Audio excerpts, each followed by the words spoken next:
How's it going? Can you guys hear me all right?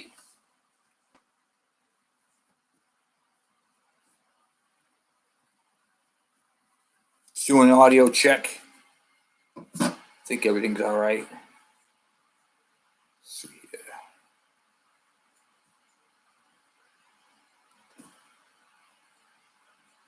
Hey, how are you? I'm good. I'm getting better. Good. Very good. Things are starting to pick up. Starting to feel better. Got lot's been going on in my personal life, not my YouTube life and the repairs and stuff like that. But we'll get there. Starting to pick up. A lot of little things going on. A little overwhelmed, but definitely getting there. So wait for a couple more people to come on. Man, I can't believe how fast time flies. Get my drink. So what are you guys working on? Anything good? How's your projects coming along? Wait for a few more minutes. 125 Breeze, good little bike. Yes, it is. I really love mine. I had bought that trailer hitch on eBay, and someone had just basically took a piece of 1-inch steel, bent it to fit it, welded onto an actual cradle, and it works great. I use that thing all over the place, and I put turf tires on it, lawn and garden tires. I'm not going to take it off road or anything like that. I'm not going to be, mudding with it. It's just not that type of bike. The downside to the 125 Breeze is the transmission. It's not all that strong. Oh, cool. Yep. Yeah. Sometimes you would not believe how many people text me. Yep, I remember that. Yep. The 125 Breeze. Here's a little tip for you.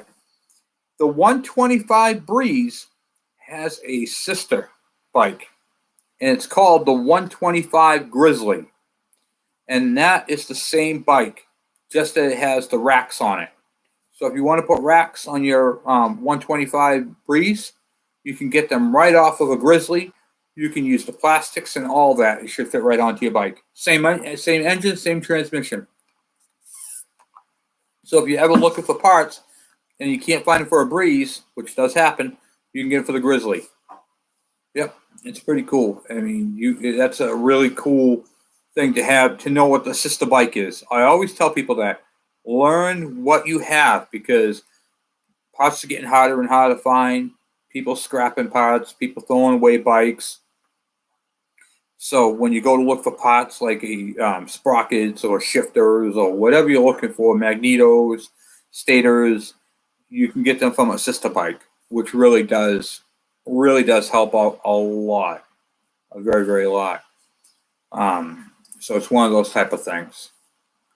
So you can get so the Breeze, the 125 Grizzly, they share the wheels, the hubs, the brakes. I mean, it's the same bike. It just, I think the shocks are a little bigger. Also, that is a good little bike. Yep, yep, PW50. Yep, that is a shaft drive, I believe. The Yamaha. I was actually looking at a blue one the other day, and I almost got it, but the guy wanted too much for it. And that is a fun little bike. It's a great little bike for kids and stuff, but you got to be careful, because some people want almost retail for that bike, and it's just retail when you buy it new. It's one thing, but I never buy bikes new. I always buy them older and then make them my own. So I got a cool thing I ordered. I ordered a CDI ignition system for my Honda Z50. So when that comes in, it's coming from Malaysia, which is, I don't like ordering things from really far countries, but it's moving along pretty quick right now. The parts are in Hong Kong, so I'm waiting for them to come. What's my buddy? Oh, I don't know where I see it, because I just want to drink. All right, well, I can't get you one right at the moment, but I'll get you one after, okay? when I find it, I will put it right here. Okay, perfect. Yep. Just to put this right Okay, here. sounds good, bud. So, yep, it's what do you call it there? Coming from Malaysia, so that's going to be a while. I think that it's almost a month away. I ordered some. I don't know if you guys saw the last video I just did, the newest video. I got a 10 pounds of 10 pounds of powder baking soda crystals.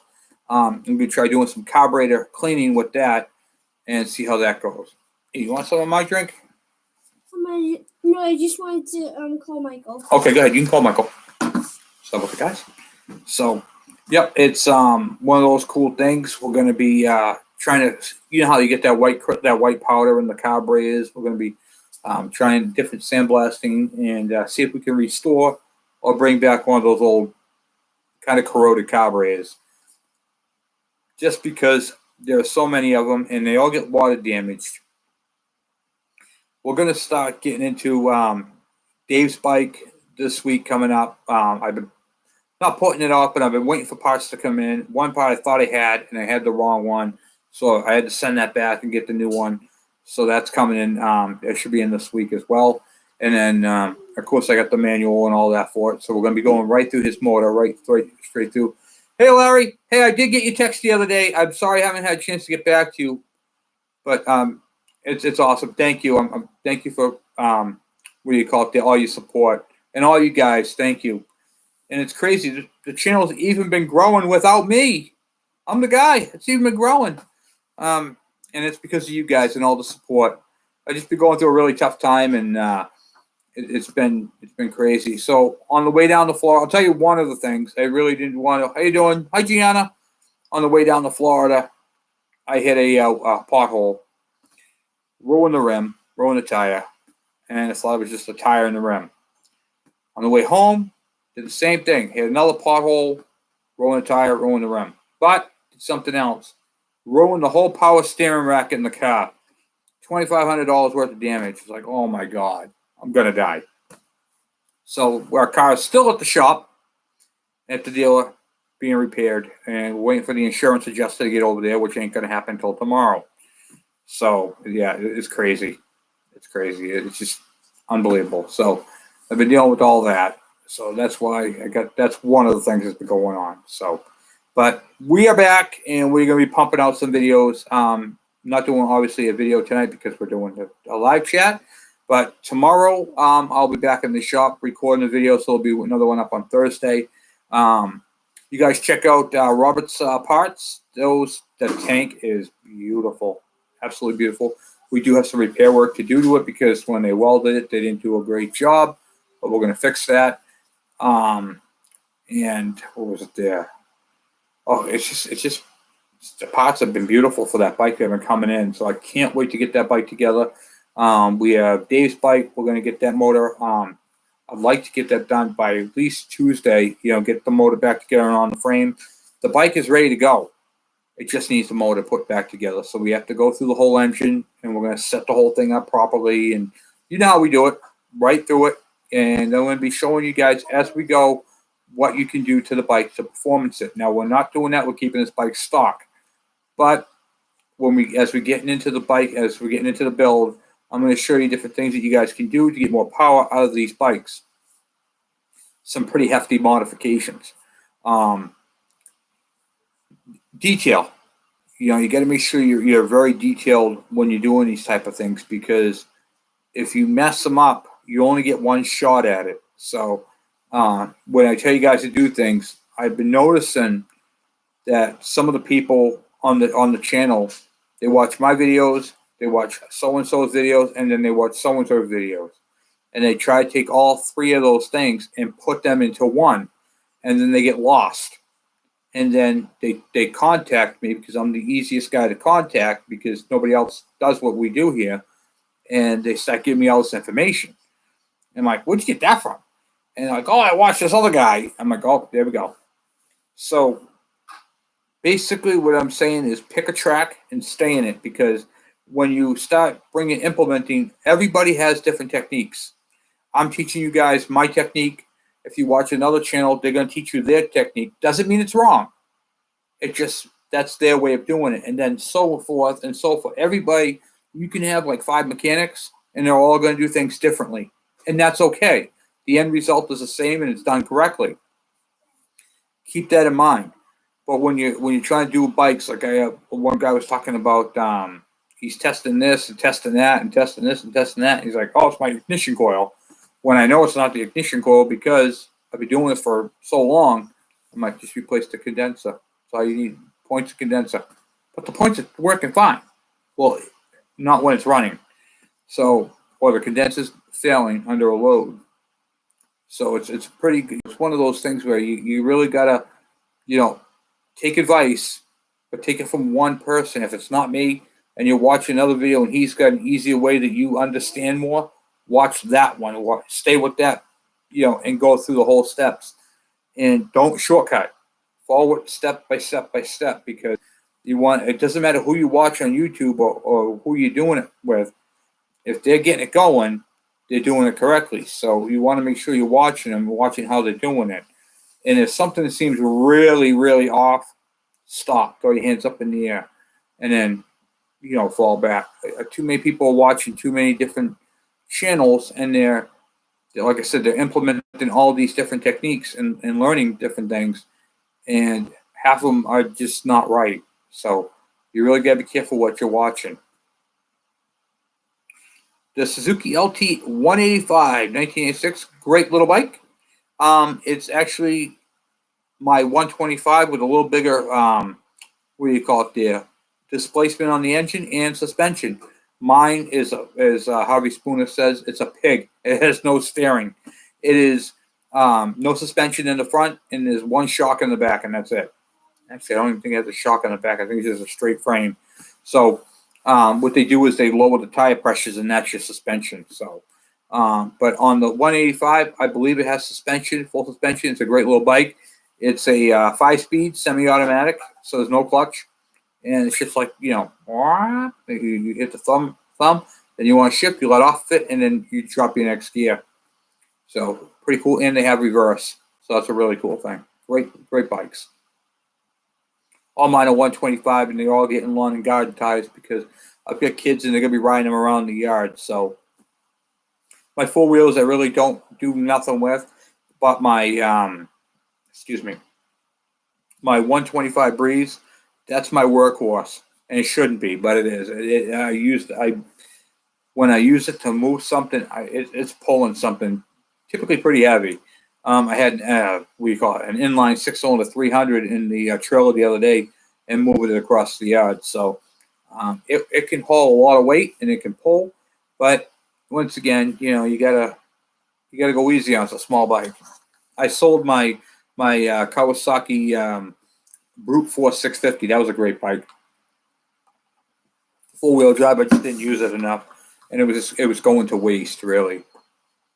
So I wanted to get something that was what do you call it there? Something I'm going to really use, like a 125.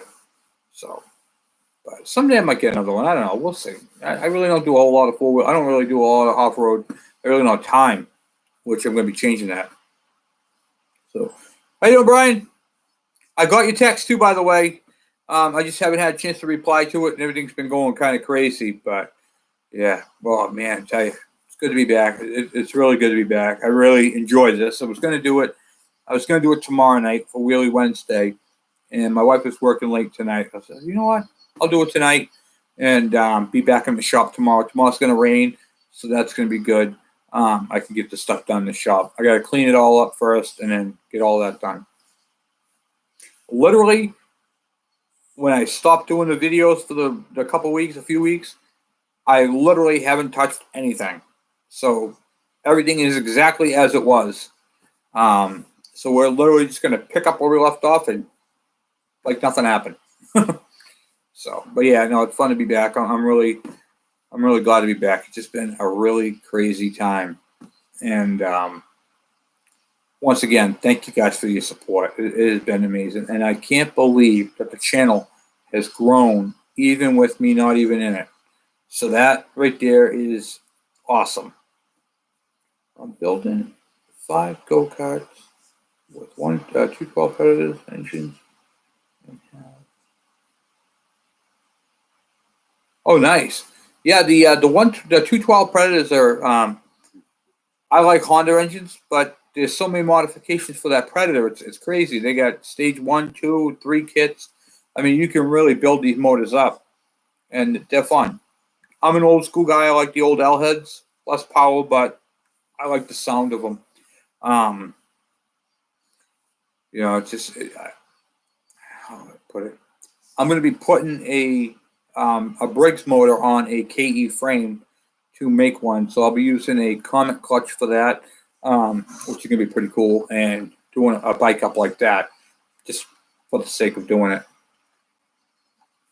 It's a good fun build. Got a lot of builds coming up. I still got to get back on my KE 102. I haven't done that yet, but I got Brian's bike, Robert's bike, Alvin's bike, and Dave's bike. And once those 4 bikes are done, then we're going to be starting building. So I got to get crack-a-lacking and get those bikes together and get them out of here so I can work on my own stuff.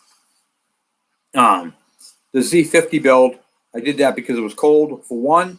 And 2, that bike was in my way, and I can't tell you how many times I've kicked that thing and hit my shin. And I'm like, okay, that's it. This bike is going together. And now the bike is all up and going. Just adjusted my points on my KZ 750. Nice bike. Dual points underneath the cover. Yep, been there, done that. Those are great bikes. They actually, Boyer makes a CDI kit for that. Boyer Ignition.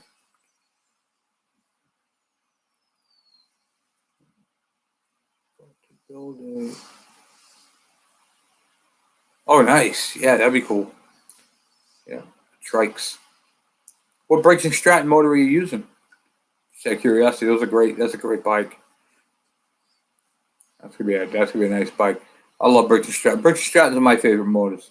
I like the primitive stuff, like my truck. It's got carbureted, CDI ignition, mechanical fuel pump, no electronics, no computers, primitive. I love that. 1979. Oh, nice. Nice. Putting the KM 100 on the road next. Oh, nice, Dean. Nice. Beautiful. You're going to love that. You're going to love it. They're fun bikes. I'm actually going to register mine next week. When I'm on my day off on Monday or Tuesday, I'm helping a friend out. And when I have some time, I shoot up there and throw all my stuff on the road. 5 horsepower flathead, board 30 over. Nice. Very, very nice. Yep, bore it out 30 over, shave the head down a little bit, build up that compression, and see if you can find a ultra thin head gasket. Those things are hard to find, but if you can find one, they are great. And then you can boost your compression up. And also, too, you can take the main jet out the side, and you go to Harbor Freight. You buy one of those wire gauge sets. They're drill bits. And you put the drill bit in the backside in there, and you can see where the drill bit fits into it. Then you go to the next size up. Don't use standard drill bits that are fractional. You want it to be the wire gauge, and you go to the next one up, and you'll boost your power. You'll be right up there. It's awesome. Just need to put the new tire. Oh, you're welcome. You're welcome, Money. That's awesome.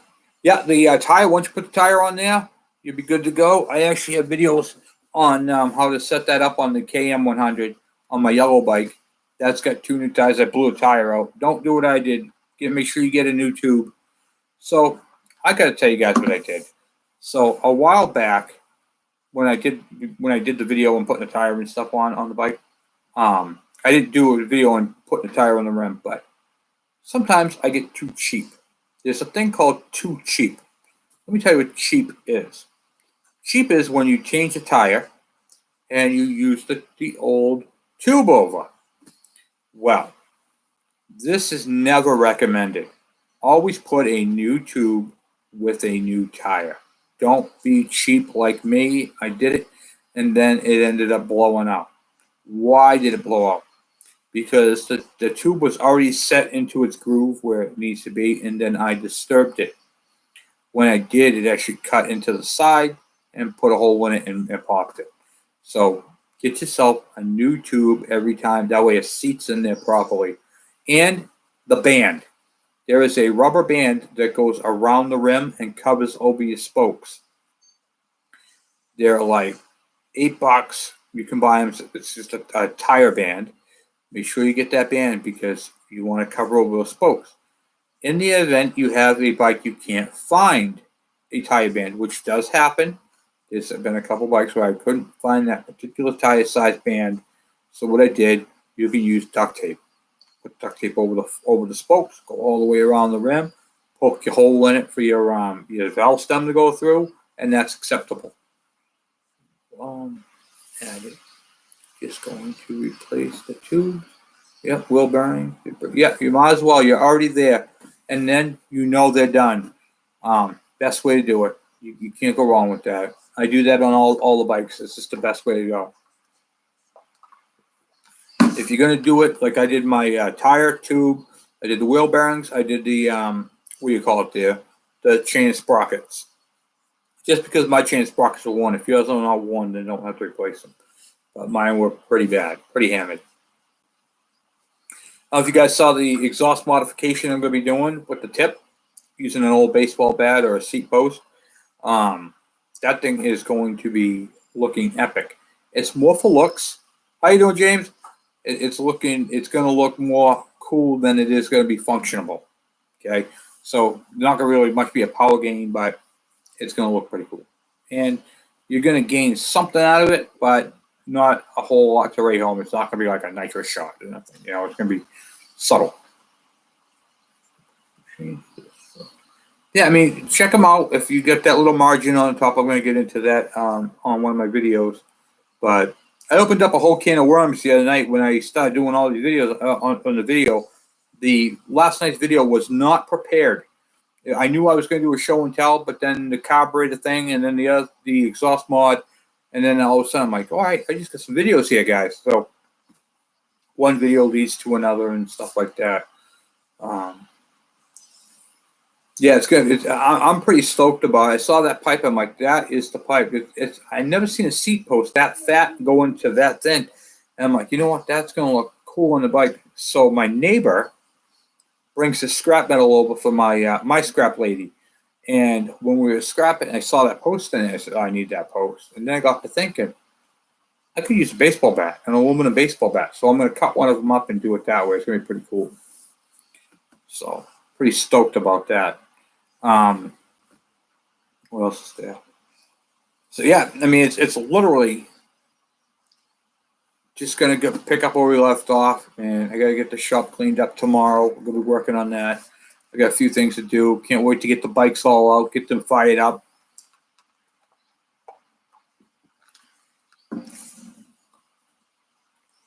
On how to use a ball hone. Yeah, I could do that. I actually did that on Aaron's bike. I showed how to do that with the oils and stuff, but I'll do a video more tuned towards that because I want to do one on porting anyway. So I'll combine those videos, James, on how to port a jug and use a bottle hone. That would be cool. I think that would help out a lot. Bottle honing is, in my opinion, the best way to go with these bikes. I'm using pretty much a finish hone because the hone that I use is just clean. Yeah, if you look on Aaron's bike build, when I was working on his bike, he had a really damaged cylinder. So let's talk about Aaron's bike for a minute. His bike was seized up when he got it, and he worked on it. He watched my videos. He followed through with my videos. And then what happened was he was hitting it with a hammer to, the top of the piston to drive it down because it was really, really seized. And he got it to move. He got the thing unseized. It did come free, but there was a couple of spots where he actually whacked the top of the cylinder, the round edge, and made little bumps on it. And then when he tightened it down, he had low compression. That was part of it, and put a flat spot on the piston. It was just a whole chain reaction thing. So I did a video on how to straighten that out, how to fix that, and with sandpaper, and how to check it for flatness, and how I did it with a I didn't use sandpaper. Why did I say sandpaper? I used a knife sharpening stone to plane it, and it worked out really, really well and brought the compression right up. We used a different piston, and the bike ran pristine. So yeah, the porting, I want to do one on porting because there's a lot of unlocked potentials on these small bikes, and every little bit helps. So we're going to get into that. Have you seen that? No, I haven't seen it, but it's the same principle. Porting a chainsaw, porting a bike. The only difference between a chainsaw and a KE or a KM or any of these bikes is there is different fuel induction systems. Meaning, on the KEs, the KMs, and those, it's rotary valve, so it goes into the side. So that's different type of porting. If you have like a GT80, like I'm going to be doing on Brian's bike, I'm going to be porting Brian's bike. In fact, we're going to be doing the. I'll show you all that because his bike's getting bored out, and I'm going to be porting the cylinders. So we're going to make a look like I'm going to call it the green monster, but it's going to be blue, or the blue monster. We'll call it the Cookie Monster bike. You know, it's going to be a monster, a sleeper. So it's going to be ported, it's going to be bored, it's going to have a high compression head, and I'm going to be, as I'm doing all this, it's going to be I'm going to explain what the pros and cons are. Whenever you do something, there is negatives and positives, and it's not all positive, but the positives outweigh the negatives. So we're going to be getting into that. What does porting do that helps bump up the power? That's a great question. So what that does, when you port a cylinder, so you have your cylinder in the middle, and then you have your transfer ports on the side. We're going to open up those transfer ports. We're going to make them bigger. What that does is that allows more of a fuel air charge to come up the cylinder, up the transfer ports, and onto the top of the cylinder, basically boosting the power. So the more volume you can get going up the transfer ports onto the cylinder is going to create more horsepower, more torque, more top end, more low end. It's going to give you it's going to change the dynamic of the bike. Now, in the case of Dave's bike, he's got a GT80. That is actually 72 cc's. Our job with that bike is to get as much power out of that 72 cc. Well, it's going to be a little bit bigger because we're going to be pulling it out. But we can't get the bike to an 80. Can't. Just the physical size of it is impossible. But we can take what is there and get 80 power out of it. You follow what I'm saying? So it's exactly. You want to be able to get that power up that transfer port, and a lot of it on top of that cylinder. And then the idea behind it is to take that massive amount of air fuel charge and compress it into the tightest spot. So when people say, why is a high compression head so much better than a low compression head? Here is why. Because you got all this volume. So picture all the air in the room, in a house, and you're going to force it into one little room. It's going to be tightly packed. So this is going to be the combustion chamber. Okay, the piston comes up and compresses, and so it took all the volume from in that cylinder and compressed it into this small area right here where my thumb is peeking through. Okay, now the spark plug is going to detonate, and that explosion happens in the cylinder, driving the piston down. Okay, that's with low compression. When you have a tighter area, so it squishes all that volume into a smaller area. Now that charge is tightly packed. It's basically like loading a bomb. It's just so packed and tight. When that spark ignites it, it just comes alive. All right, that's the idea behind having a high compression cylinder head. On top of porting the cylinder, now you're getting more volume for that piston to push it all up into that tight little area. So all these little modifications add up to something big, power. So now, when you have that, okay, that type of volume going into the cylinder, tightly compacted, and you have your ignition fire in it, what is some of the other things you can do? Okay, well, we know that the exhaust port and the intake port are opened at the same time for a brief moment in time. So what do? We change out the exhaust system. We put something that has more of an expansion chamber in it too. So when the intake comes out, it kind of holds it back a little bit, gives you that back pressure, and keeps that nice fuel charge into the combustion, into the cylinder. Okay. We also can modify the carburetor with different jetting to keep it rich, not lean, and to have more air coming in, more fuel coming in. So that's more air and fuel going up those nice, beautiful transfer ports on top of it. So there's so many dynamics that you can do to these motors to get more power. And then there's something else you can do. Timing. But Kevin, the timing is fixed. And we can fix that. I can show you guys how to modify timing. Just because it's factory set doesn't mean you can't modify that plate to make it move. You can do that. I'll show you guys how to set that up with a timing light. We're gonna dial the motor in with a dial indicator, which I haven't done on screen yet. I'm going to talk to you guys about finding true top dead center and picking your placement for it to fire.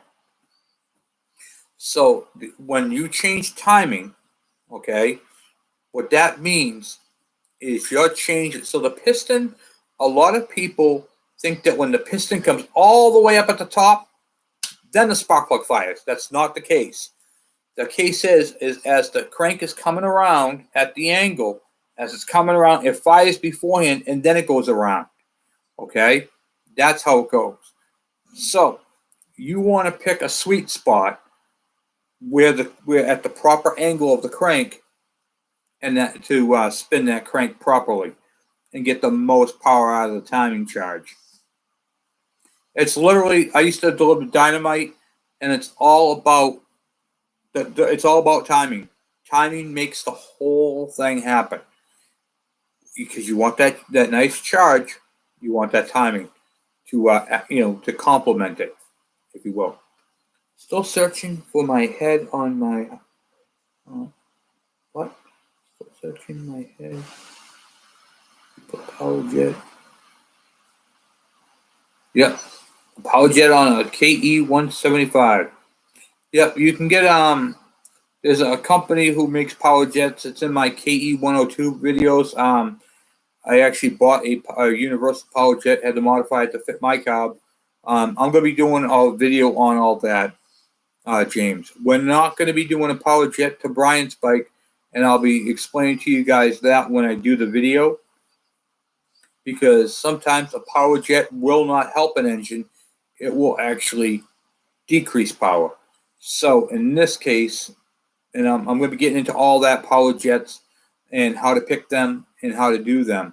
But what we're going to do to Brian's bike, his GT80, on the fuel induction system, is I'm going to show you guys jetting in a different kind of way to get more power out of his bike. So when we get done with his bike, it's going to be a sleeper, so that's what we want. Power jets are good on a bigger bike, like a 125, if you're going to get that type of power out of it. I'm using, on my KE 102, I'm using an expansion chamber, ported cylinder. The whole thing is just gone nuts. So it's going to have a lot more power, porting it and all that type of stuff. So I'm actually thinking about doing another cylinder for that bike, just because I have them, and porting it a little differently. And there was something else I wanted to do to it, but I'll be doing that on a later time. Just remember, when you bore out an engine, you're not going to always get more power out of it. You're not going to notice the power pretty much. If you go from a 49.5 cc and you bore it out to like 50, 50 cc diameter. A half a cc, you're not going to notice. It's not going to notice. In Brian's case, we're going to go a little bigger than that. And with all of his modifications, it's going to all add up as one massive, modification. So there's a whole lot to it. Half a cc, you sometimes you don't even need to rejet. But when you go up a couple of sizes, you're definitely going to want to do that, and that's what we're going to be doing. We're going to be using a Wiseco piston. We're going to be using his is cast iron, so we don't need to nickel it, but we do need to port it before we bore it. And I'll be explaining all that because we have to chamfer the ports. There's going to be a lot of tech onto Brian's build. So when I'm going through all these things, you're going to have to really listen in because there's stuff that's going to apply to the GT80 and the KE100, but some stuff is not going to apply to both. And I'm going to separate that. I'm going to show you guys what you can do. So when I'm doing Brian's bike, I'm going to have a KE cylinder with me to show you the differences and what you can and cannot do. Because not all 2-strokes are equal. I just want to make sure you guys know that. But there is different induction systems for the fuel. And it's not like a 4-stroke. 4-stroke, you have a cam, intake, exhaust, blah, blah, blah. You're happy. That's your whole induction system. Because of a 2-stroke, some get induced into the crank area. Some go directly into the cylinder. Some go into a rotary valve. I mean, there's a lot of different systems. So we're going to be getting into all that type of stuff. Power valves and all that. We're also going to be talking about how to get, the idea is to get power out of it, but what is stroke, what is bore, duration, all that type of stuff. How do we modify a rotary valve to get more power? There's going to be a lot of that.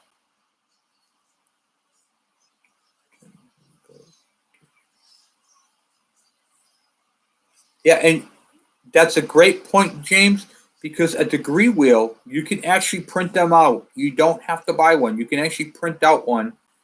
You can print them out, a degree wheel, right on Google. And this is crazy, but you can do it. You can just take a piece of cardboard, take that pizza box, cut out the circle, get a glue stick, glue the template right to it, and then you automatically have a free, cheap degree wheel. Literally, you can do it just that simple. So a timing degree wheel, you can get them in any size, smaller the better. For our applications, you wouldn't want to use one for a car that's like 2 feet, but smaller the better. And get a degree wheel. You can either buy one, or you can get one on Google. Just print it out right on paper, glue it to a piece of cardboard, and that works just fine. So I'll be showing you guys all that.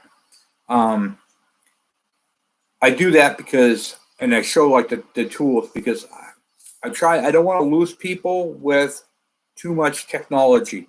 So if you see me using a performance tool, like a snap-on tool, you can use that same type of tool in Harbor Freight. You don't need to go and spend $40,000 worth of tools to do the same job. Being a mechanic is, what's up, bud? I just want to say hello. Oh, Hello. I want to say hi.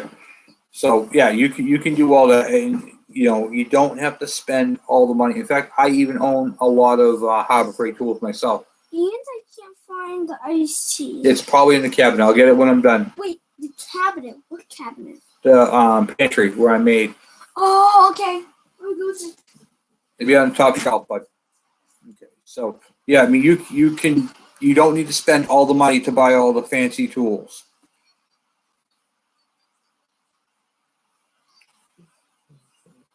That's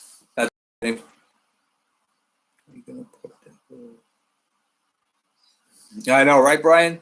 Actually, my son Michael, who started this channel, is actually going to be working with me, not this weekend coming up, but the weekend you're going to be seeing him on some weekends, and he's going to be turning some wrenches. He's interested in learning mechanics, and of course, he asked me. Very proud of Michael, and he wants to learn about cars and bikes and anything with an engine on it. So at that point, hell yeah, let's do this. So that's what we're going to be doing, and you guys will get to see the young man who started this whole mess that I didn't want to do, which now I love. I'm very grateful for it, and it's been a trip. I'm not gonna lie to you guys. It's been crazy. So yeah, and once again, I can't say it enough. Thank you for your support. It has been growing. I have met so many subscribers. I talked to a lot of you guys on the phone, through text, through Facebook, through now, what do you call it there? I'm on, what's that thing there? Instagram. It's been crazy. You guys get to see some bikes on my Instagram that I haven't had on here before. And let me just go on to my Instagram real quick so I can put that up there for you guys because I forgot it. Not going to lie to you. Okay, so let's see. Home. So my Instagram.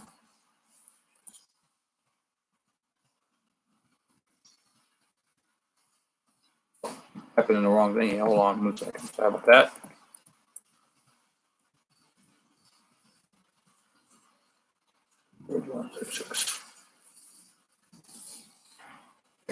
That's my Instagram right there. There it goes. Okay, that's my Instagram right there. And if you guys want to follow me on there, you guys can see a lot of the bikes that you don't see on the channel that I've sold. I sold many of them except for my black bike. I'm kicking myself in the butt for the Yamaha XS650 I had. I loved that bike. That was a great bike. It was a hell of a find. There was that bike, and I had a Honda Matic 400, which was another awesome bike. A lot of people think bigger is better, and when you get, especially with bikes, I love bikes. I don't care if it's a 400cc or if it's my 1100cc. I will ride it. I enjoy mopeds. Shh, don't tell anybody. They are just fun bikes. Fun bike. All of them. Oh, I don't care who makes it. It could be a moped, motorcycle, dirt bike, crotch rocket, whatever. There are so many bikes. People are like, oh, it's a Chinese piece of crap. Get on the bike and try it out. You might like it. I know a lot of people who have had Chinese bikes. My sister-in-law started off on a Korean bike. What do you call that bike? It's with a K. Anyway, I know a Hyrosan begins with an H. Hyrosan, great little bike, 250. Thing ran great. It was a sharp little bike. I'm looking at the bike, like, wow, this thing's pretty cool, you know. And it doesn't matter what you're riding, as long as you're out there riding. Kevin, do you carb cover gasket? Yes, you have to use a carb cover gasket on a KD80. And for some reason, for the KD80, that gasket is hard to find. But you can get one for a KE100. It's the same gasket. I don't know why that is. So your gasket kit for your bike, everything but the exhaust gasket, is the same. So if you want any gaskets for your KD80 or KM100 or MC1, you can literally get them for a KE100 all day long, the whole kit. The only thing that's different in the whole kit is the exhaust port gasket. That's it. So, but like I was saying, get out there, get on a bike and ride. Okay, know how to ride, learn how to ride. I have people who come to me, Kevin, can you teach me how to ride? Absolutely. You know, you pick up a cheap bike, a bomber. Your first bike, I don't care what you have, you will love. And you'll be married to that bike. That bike will always resonate in your head as the first bike that you ever been on. And all you guys, I'm sure, have the same thing. When you throw your leg over your first bike and you take off with it for the first time, your heart skips a beat. You're just in love with riding. And no matter what anybody tells you, someone could go over to you and go, that bike is a piece of crap. But for you, that is the best bike on earth. And that's the way you should be looking at it. Because they are. They are, it's a marvel that we can ride at such a high speed on only 2 wheels. Think about that. I mean, gravity holding you up. You're able to take corners. I mean, it's amazing what you can do with these bikes. Off-road bikes, going up, steep hills and climbing and just, unbelievable. Would it be wise to lay a bead of RTV on the carb cover and let it dry?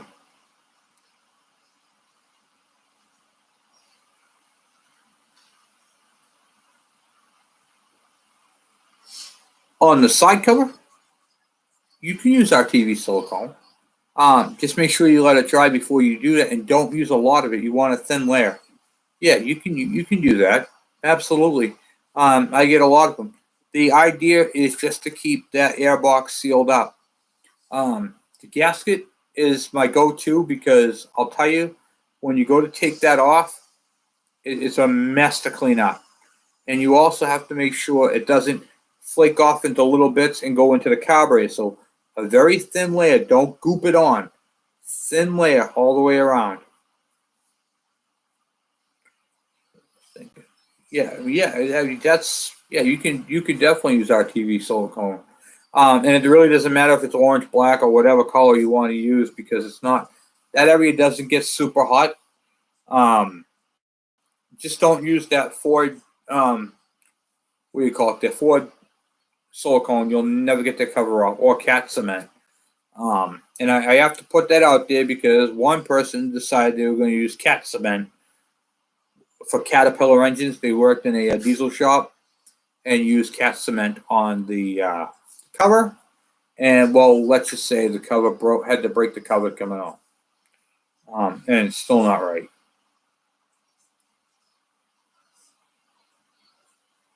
Yeah, let it dry.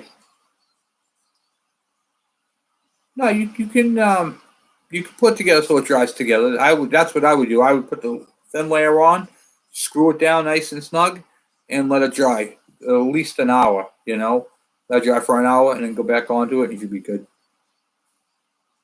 So, yeah, you'd be all right with that. Air leaks on engines are what causes lean conditions. So make sure your stuff is all sealed up nice and tight. You got a nice clean air filter in there because remember, this engine's breathing. It's breathing in when you're going down the road and you see all that sand and dust. That's what your engine's breathing. When a street cleaner comes by and it's kicking up all kinds of dirt, that's what your engine's breathing. When your front wheel's throwing up dirt and it's getting all over the engine, like bikes just get dirty in general, your engine's breathing that in. So you want to make sure that your whole air cleaner assembly is nice and clean, and it can breathe nicely. So when you take care of that type of stuff, so on the videos that I do, I preach maintenance a lot.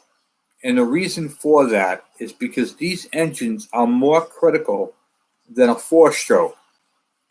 Is a 4-stroke better or is a 2-stroke better? This has been the ongoing, what do you call it there? This has been the ongoing fight. Is a 4-stroke engine better or is a 2-stroke engine better? Here's the difference between the two. Okay, if you maintain them, they're both great. If you keep them dialed in, if you keep them tuned up, keep the maintenance up on them, and know what to look for, signs of what to look for, you can do that. A 2-stroke is more vulnerable than a 4-stroke, absolutely. A 4-stroke has an engine oil, and it lubricates the engine. A 2-stroke engine has 2-stroke and gasoline, and that is what lubricates it. Horsepower versus efficiency. Yeah, absolutely. You get more power out of a 2-stroke engine than you do a 4-stroke engine. A 2-stroke engine is faster, spins up quicker, and has a higher RPM. A 4-stroke doesn't do that. Which type do you think is more reliable, 4-stroke or 2-stroke? They are both reliable. That was another great question, Brian. Everybody asks that question. A 2-stroke engine is just as reliable as a 4-stroke engine if it is properly maintained. The biggest problem with a 2-stroke engine is people are not familiar with them. They don't understand how they work. That's why I teach on this channel. A 4-stroke engine is simple. It's more, you throw a spark plug in it and an air filter and change the oil and you're done. With a 2-stroke engine, you got to make sure you're using you have to use the proper oil. See, on a 4-stroke engine, you can get away with either using 10W30 or 10W40 motor oil, or even 1540. You can use that. And it doesn't really have to, if it didn't really if you wanted to use Walmart oil, you could. It's not that big of a deal. It's not going to do anything to the engine. On a 2-stroke, if you have an air-cooled engine, you have to make sure it says on the bottle, air-cooled. If you have oil injection, you have to make sure it says air-cooled and oil injection. I see a lot of people putting marine oil in. You can't put marine oil in. Why? Because that's for a water-cooled motor, oil injection. So you can't do the 2 out of 3 thing. You have to do all or nothing, So you really have to keep an eye on it, and you have to know what to look for. Checking your plug. How is it burning? Where on a 4-stroke, you really don't have to worry about that. It's either black or it's clean, and then you can adjust your carburetor accordingly. Signs to look for: is the engine overheating? How do I know? What do I look for? These are all things you have to also on a 4-stroke. On a 2-stroke, you have to worry about your exhaust packing blocking up. So these are all things that are that you have to really look for on a 2-stroke. And I'm going to be doing a full video on 2-stroke. Maintenance really soon, because my bikes are about to come out of hibernation for the winter, and we're going to be waking up my KE100, and we're going to be doing a full-on showing you guys through and through a whole maintenance thing of what to do. 2050 and 2050 and all. Yep, you can do that. Absolutely. What do you call it there? On my little KV75, here's a little thing on that. On my KV75, I'm using 80W90 gear oil on that because the shift forks wear out on that. And that bike loves it. Okay. We went really thick gear oil. It's an automatic clutch, so it can handle that. But not synthetic. You can't use synthetic. So you have to really, whoa, you're really using gear oil? Yeah, I'm using gear oil in a transmission. It really depends on the application. Oh, you're very welcome.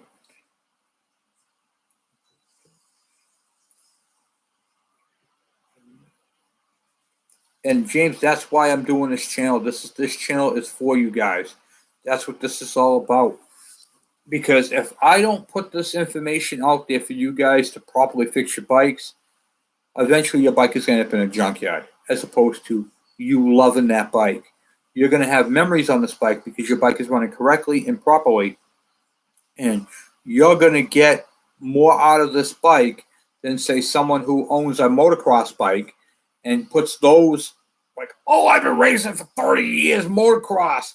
Then I had bikes 50 feet up in the air. And this is how I do it. I don't do that stupid auto lube. What do? I pre-mix my shit. Yeah, no. Don't. Let's not do that. Okay. Let's get the bikes built the way they're intended. We're going to ride the bikes the way they're intended. We're going to enjoy the bikes the way they're intended, and we're going to modify them as we go. But we're going to do it properly. That's what this channel is about. It's one of those bikes where it's one of those. This is one of those channels where you guys can. Well, we do 2-Stroke Tuesdays. You guys can talk to me about your questions, and there is no such thing as a stupid question. Okay, the question that is stupid is the one not asked. And I always say this in my videos, if you're thinking it, someone else is too. And you're just beating them to that question. Asking that question. Rebuild it. That'd be awesome. And I love going for rides too. So if you guys have your bikes and you're up in my area and you guys want to go for a bike ride, hell, I'm in. Let's do it. And we're still working on the stuff to do the Kangamangas ride this summer with the whole COVID thing, which is actually winded down, thank God. I'm freeing up some time to do that. I'm going to make it a weekend thing. I'm going to be trailing bikes up there, so there's going to be a lot of stuff. How often do you have to change the oil and gear case? I only ask these questions, so I can't focus. Absolutely.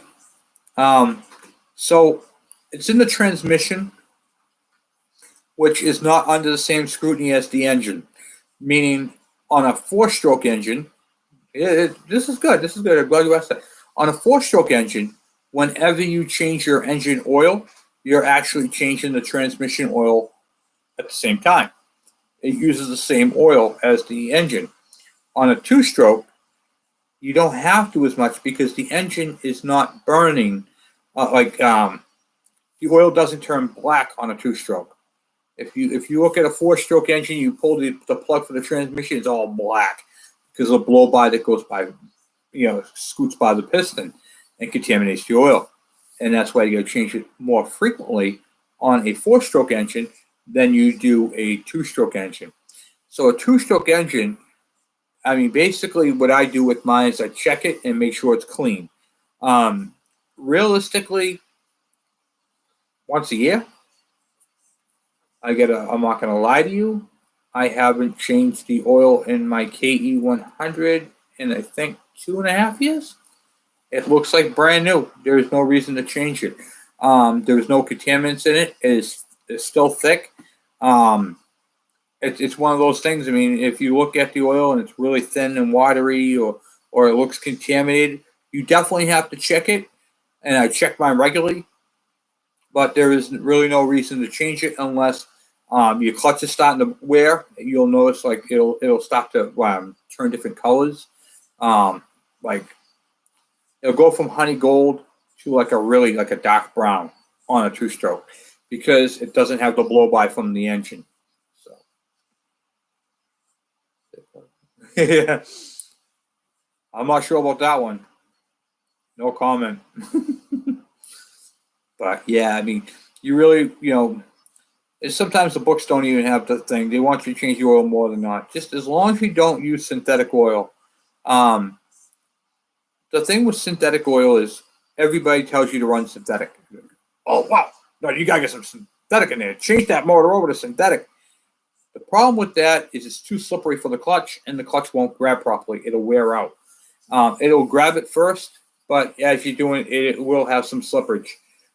Whereas conventional oil is designed for that, and it won't. I also got a question on automatic transmission fluid in the gear case. Certain bikes back in the day, they literally used to run automatic transmission fluid. That is okay. It's good oil, and it was actually designed for those clutch plates. The newer stuff is designed for the 10W30, the 10W40 on the KEs.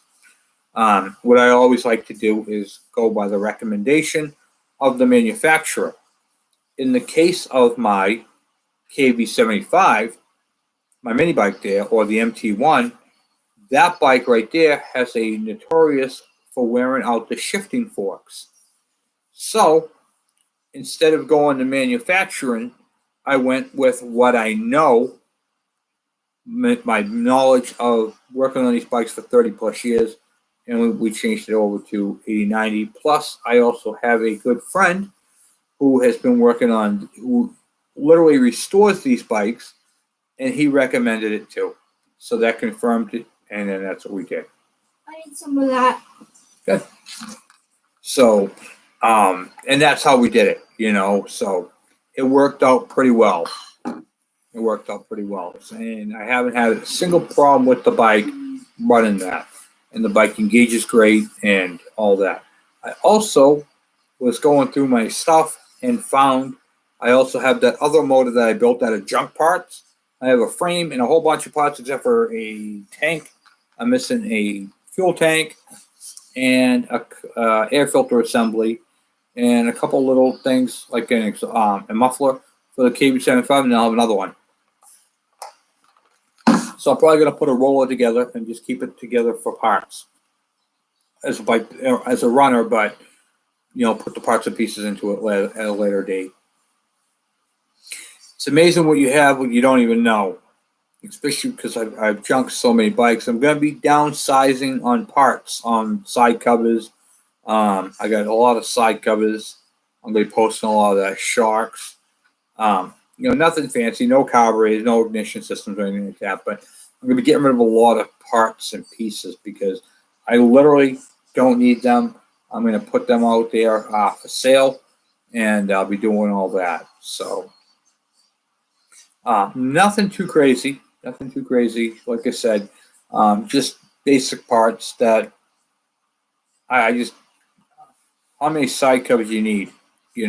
I'm going to keep a couple extra ones because I still do these bikes, but we're getting into a whole realm of new bikes, and I'm going to be bringing new bikes in and just keep flowing with them. So we're going to be doing a run on Suzuki stuff. We're going to be doing a run on Yamaha stuff, Kawasaki stuff. We don't know what's coming in the door, so that's one of the things where we have to make room for other stuff, where we wouldn't normally do that. So. Trying to think. I'm actually kind of looking into getting another motorcycle lift. I would like to get another one because my Yamaha Breeze and my Yamaha Virago are coming out of the shed or the big tent, and I'm going to be redoing some stuff in there. So I'm going to be making more room to work and having a bigger place, if you will. So it should be nice. Making more room, more space. I think I could put another table in there and do 2 bikes at a time as opposed to just one at a time because oftentimes I'm doing too many projects. After the bikes that I have for other people are done and out, I'm going to stop doing bikes like that and concentrate on what I got, get my stuff caught up because I have a lot of little projects, a lot of little stuff, and I'm going to be fitting them in there and doing that type of stuff, and then focusing more on we're going to take it to restoring parts and pieces. We're going to be getting into a whole bunch of more tech, which I think is really going to really boost us up and teach you guys a lot. And as I go through all these bikes, I'm going to be telling you guys what works on other bikes and so forth to keep it all on the same playing field.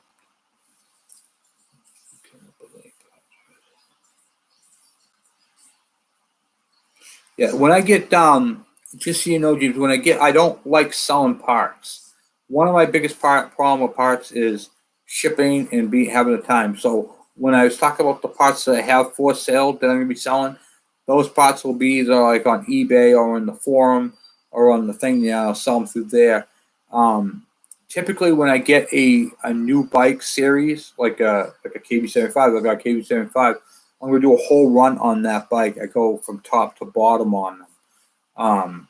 I literally go right through a bike, and I think that's what a lot of people like about the channel is they don't have, like if you watched, what do you call it there? Oh, Haggerty, okay? He went through that bike so fast, and it was all speeded up, and you couldn't even follow half of what he did. There was no specifications. There was no how-to. It was just eye candy right through the bike. He's got like 1 million views on the thing. I'm like, what? People love that. This channel is slower, more relaxed. We work on the bike section by section, piece by piece. Yeah, it's one of those things. He posted that bike of a KE100, and there was literally no specifications. And I did find a couple things he did wrong on that bike too. But it was one of those things where it's like, okay, that ain't right. And, and some of the stuff I tell you guys not to do that they did. But we're not going to get into that. I'm not going to criticize you. He did it. If the bike's up and running, he pushed it out the door and made 1 million views on it. Got stupid money for doing that video. And it's one of those type of things where it's like, wow, I can't even believe that. But they have a following, you know. Thank you. Yeah, I try to keep them very descriptive. I try to give you guys the specifications. It's really just a video. My videos, I want you guys to have the experience that I have. And I'm working with you. I'm in your shops with you guys. That's how I see it. So I'm teaching you something. I'm showing you how to do it. I'm working with you. I don't care where you are in the world. I'm right there with you. And I'm also approachable, where you couldn't talk to the guys at Haggerty and tell you how to do that. You know what I mean? They wouldn't. Thank you for watching. You know, no. If I'm teaching you, I'm your instructor. I'm your friend. I'm trying to help you. I want you guys to be able to ask me questions, and that's what this 2-Stroke Tuesday is about. It's an opportunity for you guys to physically ask me the questions, and we can work through it. Because at the end of the day, I want your bike. I want you guys to be on your bike. I want you guys to be riding your bike. I want you guys to enjoy your bike, and that's what this is about. And it's a biker community, and I see some of you guys who are young, and this is the first bike you've had, and you're watching my channel, which I am honored. I can't tell you how honored I am to be working with you on your bikes. And that's what this is about. This is about a brotherhood, a sisterhood of bikes, bikers that are just, just guys want to get out in the garage, learn something, turn wrenches, build a bike with their own hands that they can be proud of. And that's what we do on this channel. And for, like Brian, who sends me the bike to go through it, he's here. He's watching everything I'm doing. He's learning. It's the same thing. And the outcome is going to be amazing. Okay? When he gets the bike back, he's going to have something he can be proud of. And he's going to know how to properly take care of it. That is the key. So when I'm doing the work and I pass this bike back to Brian, I'm going to know that Brian's going to know how to fix it and take care of it. It's not just going to some kid who's going to be, I full throttled it, went off a ramp, jumped the thing, I went over a tree, landed in my neighbor's yard, the bike is destroyed, threw it away. No, he's going to take care of it. He's going to know how to take care of it. He's going to know what to look for. He's going to take a vintage bike and he's going to own a vintage bike. And he's going to be proud of that bike. And he'll be able to take it the way it is. He'll be able to putt around car shows with it, showing it off. People are going to stare at that bike and go, wow, I had one of those when I was a kid. Or they're going to be like, I seen those in magazines. Man, I wanted one. I could never have one as a kid. Couldn't afford one. And now as an adult, we can do all this. And this channel is my son Michael's fault. So you can blame him for this channel. So just so you know, he's the guy. When you guys meet him, not next week, but the weekend after, you guys can give him hell. He's the problem. He's the one who started this whole mess. So he's the reason why I'm able to help you work on the bike. So, hey, Tony. Super job. Thank you. I appreciate that. Thank you. And I didn't know how I wanted to do this channel. Like I told you guys, I didn't know how I wanted to do this channel. I didn't know it was going to be a learning, teaching channel. It's just, Michael's fault. I'm blaming Michael. He's my SJR, by the way. That's a semi-junior. So let me tell you about this. Both of my boys, Michael and Andrew, both have, so Andrew has my first name as his middle name. So he still has two of my names. He has Andrew Kevin Bergeron. So he's got my first name as his middle name and obviously my last name. And then Michael has my middle name as his first name. So it's pretty cool. So yeah, Michael, it's your fault. Oh, thank you, Tony. I appreciate that. That's super helpful. I really, really appreciate that. I really I thank you guys for the donations. I had Robert gave me a beautiful donation too. Not on the channel, but helped me out. It is amazing when you guys help out. I really appreciate it because this fund, the funds that I receive from here and YouTube, I'm rolling it back into it and trying to grow the channel so it all helps out. So Tony, thank you. I really appreciate it. Thank you. It's one of those things, guys, where it's growing. I can't.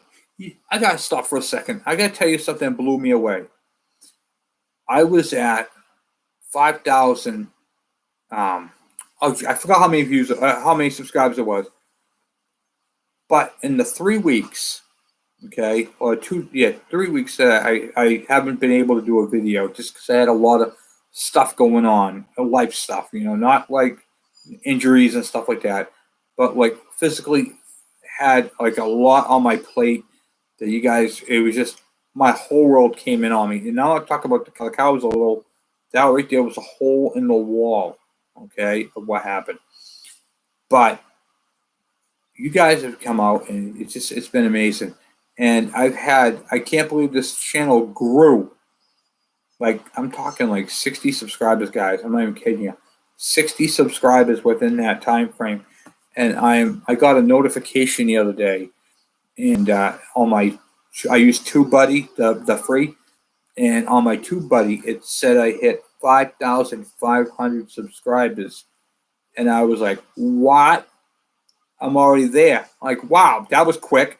And then I looked at it, and I was like 5,526. I'm like, holy cow! Like, it's just amazing to me, So it's really cool. Yeah, no, this was more of a punch in the face than it was I rather have been stuff getting in the way of wrenching. To be honest with you, it was bad. It was going through a lot. I'm still going through it, but I'm doing this right here to power through it. You know what I mean? It's one of the grievances things where you can just pick up and just go and deal with it as you go. So that's where we're at. I'm not giving over anybody, by the way. I was using it as an example. But it's been nuts. And things are gonna eventually get better. I know that. Springtime is here. Happy spring, guys. That means 2-stroke smoke. Oh yeah. Oh yeah. Thank you, James. Yep. 2-stroke smoke is gonna be big, and we're gonna be doing all kinds of things, waking up the bikes. Can't wait to get the bikes out of the shed and get them all fired back up, get them breathing, ride them around, get them all stretching their tires, get the tire pressures back up on them, and really finishing them off because we have a lot of stuff. Dirt racing, absolutely. That'd be cool. I mean, I tell you, I have seen some crazy bikes. One of the things I noticed, though, and you guys are going to notice this too, when you guys look at other people's bikes, when you start getting into, when you guys are watching the channel and stuff like that, you're going to start picking apart bikes, and you're like, oh, they shouldn't have did it like that. They should have done this and this and that, and you're not going after the person. You just notice things that you didn't notice before. Things pop out to you, and also too, check your local scrap yards. Springtime is here. People have junk bikes in back of their houses and back of their sheds. And where do they bring them? Because they can't throw them out. They bring them to the scrap yards. This is an opportunity for you guys to capitalize and buy a bike for $50 to $100 that you would not normally be able to buy. So people are cleaning out. So make sure you get to your local scrap yards and see if anybody's throwing away any bikes. Keep that in mind. Spring is here. Go on your Facebook pages. Put in the, what do you call it there? Go into your community. So I live in Methuen, so I go into Methuen community and say, hey, if you guys have any junk motorcycles, dirt bikes, four wheelers, ATVs, you have to word it that way because some people think a four wheeler is different from an ATV. Anyway, make sure you put that all in there. Okay, free pickup, free disposal. You'll take it, and you will be surprised. I already had 2 of them, and it's crazy. People will just, I had this bike out back for years. I've been trying to get rid of it. Nobody would take it. I'll take it. Go pick it up. See what you can do. Then you can wrench on it. Even if you couldn't get it going, even if you took that whole bike completely apart, bolt by bolt, nut by nut, you will be able to have hands-on tech work right there. That's like the primitive way of learning these things. You can take the whole thing apart. Who cares if you break anything? Who cares? You can take it apart, see how the parts work. You can hold them in your hand. You can study them. You can see how they work. That is the fundamentals of mechanic working.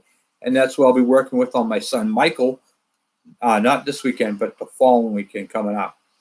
He's going to start off with a Briggs & Stratton 3.5 horsepower, and we're going to take it apart to 4-stroke, and we're going to take it apart because that's the basic way of learning.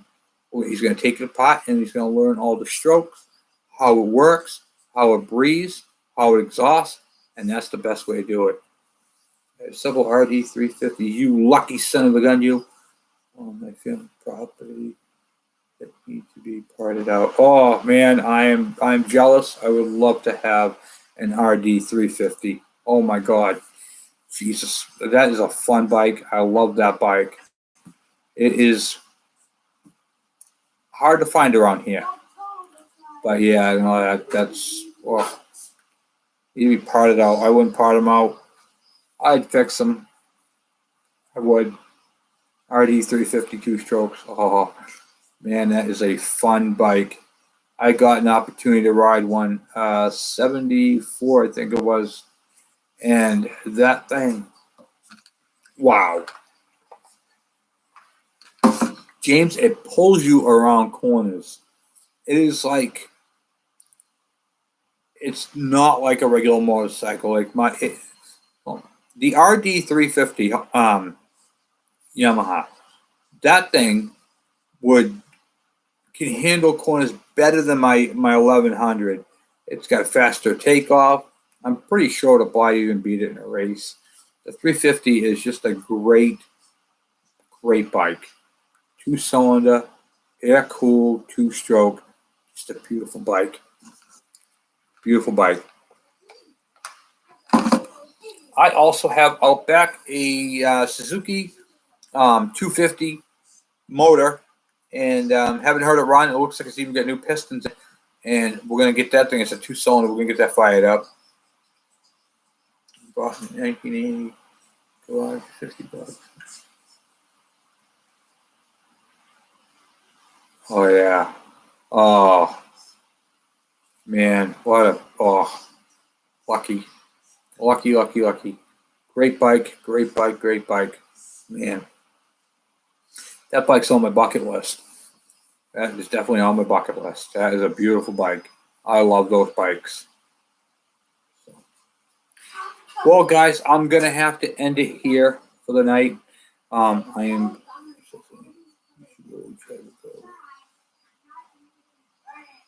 Yeah, that would be cool.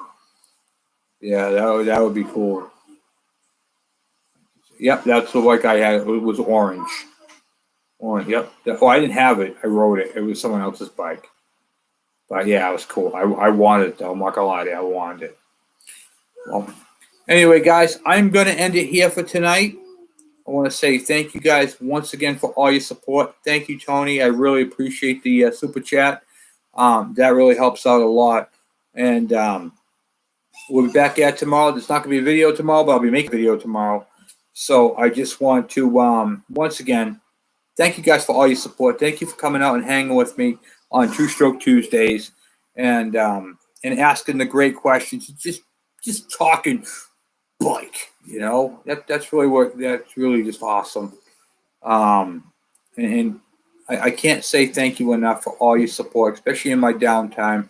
It means a lot to me. You guys checking in on me, checking up on me. I can't tell you how many text messages I've gotten. Kevin, are you okay? Is everything all right? Miss you, guy. You know, and all these stuff. And it means a lot to me. And I just want you guys to know that from the bottom of my heart. Thank you. And I appreciate you guys as much as you guys appreciate me, and I want you guys to know that. So anyway, guys, as my ending call off is, I'm out.